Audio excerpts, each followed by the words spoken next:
12, item 12. Yep. So that's the Linwood Woolston improvements, Rhona Street.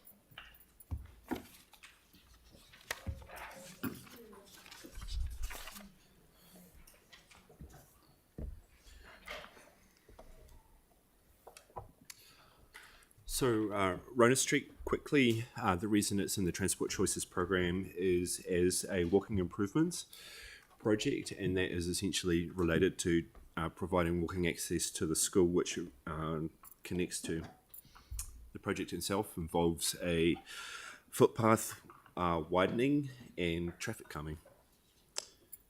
I'll hand over to you. There were few submissions on this one, so I will not summarise safety sentiment as I feel it's too small of a sample size, but in terms of themes from the community and themes from our public meeting, existing pedestrian safety concerns were mentioned. There was some support for the project, but also some concern that this would make safety worse coming out of driveways and removing parking at the school entrance.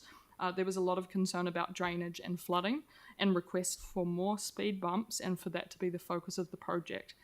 The proposed turning head at the end of Rhona Street was removed as a result of consultation. Additional curb build-outs were added, road width was reduced in some sections, a give-way at Buckley's intersection was added, and drainage improvements with additional sumps to mitigate flooding was added, although I don't believe that's on this plan. I think it's a detailed design thing. And just one clarification about the discussion around street tree removal. So there are no street trees on the street at the moment. The comment is in reference to some encroachment of some private shrubs, which will need to be in minimum trimmed back to allow for to the property boundary to allow for the footpath to be widened. And that's the sort of detail we'd work through with the property owner during construction as to exactly how we treat those.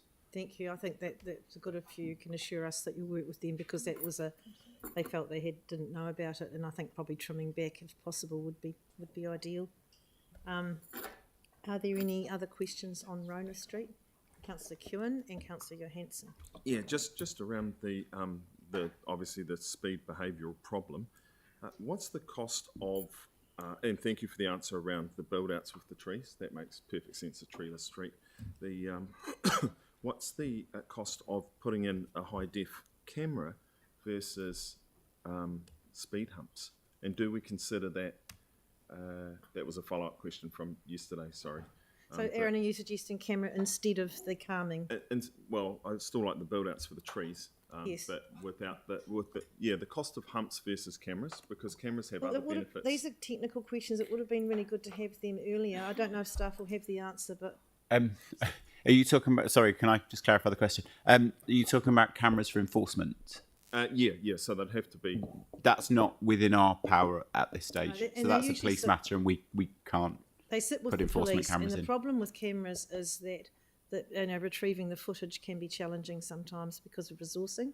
Right. So I'm sorry we don't have the answer for that today. Yeah, because just the consideration of high-def cameros around schools has other benefits other than just speeding as well. That could be a parallel process. Councillor Johansson? Do we know how many kids walk to and from the school through Rhona Street? Heaps. Not off the top of my head, no. My understanding is that's something that the community raised as a concern because their entrance is at McLean Street. Yeah. So they were trying to understand the rationale of directing pedestrians down Rhona Street. Yeah, so I guess the question is, how do we know that outcomes will be achieved if we don't have baseline data? Yeah, good. That's a good question. I guess the obvious thing is that it's a footpath and it backs onto a school. I guess the question around is, it's quite a detailed question to, I guess, answer. It's something we'd have to go away and provide you that information. Sorry, can I add to this? This was originally a craft project, so this is one that was selected by the community board, and we are delivering it through SURF. So we haven't chosen it because of the link to the... Well, we as staff haven't chosen this because of the link to the school. This is one that's come from the community board, and we're delivering through SURF. Thank you. Unless anyone else has got questions, is anyone prepared to move this report? I just said Councillor Templeton, and seconded sorry, Councillor McClellan. You have another question? Yeah, it was just around the speed bumps. Sorry, just trying to read the text that we've got back. So the speed cushions. What would be the difference in parking? Sorry, it's just really small print, so I'm just being a bit full of reading it. So what, in terms of the submitter, obviously there was concern raised about the number of speed bumps and the type of speed bumps, changing from the speed cushions to the other ones. What would be the difference in parking loss? There would be a solution that you could put speed cushions without having to remove parking. Right. But you wouldn't get the trees, is that correct? Correct. It would be a lower amenity solution. Right, and that wouldn't fit with our urban tree policy. And would we be able to do like the one of them that way and then leave the other one? Yeah. Okay, Councillor So Temple. Oh, what would be the best way of getting that done? And the only other question would be in terms of just making it, if we could have a noting provision around working with the resident around the hedge, I think that would be quite helpful. yeah, we can pop that in. Yeah. Noting that staff will work with the resident around the hedge.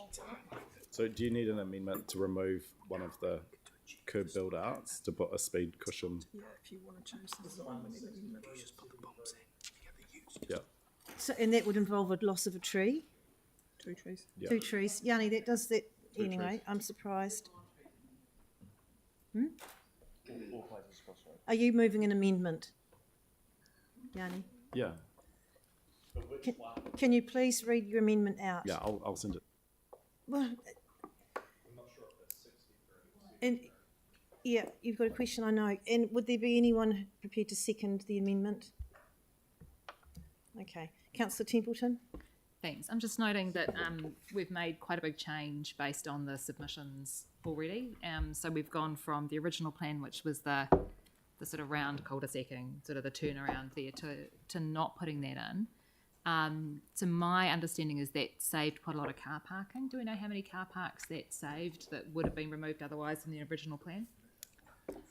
We hear 6 from the audience, Yeah. from the project manager. So an extra 6 car parks from the original. That's great. Thanks. Thank you. Okay, so Yanni, I don't think your amendment has got a seconder. So is any, did we moved and seconded this?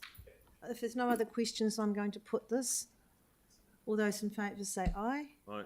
Opposed? That's carried. That's item 12 done. Thank you. And now we move to item 13.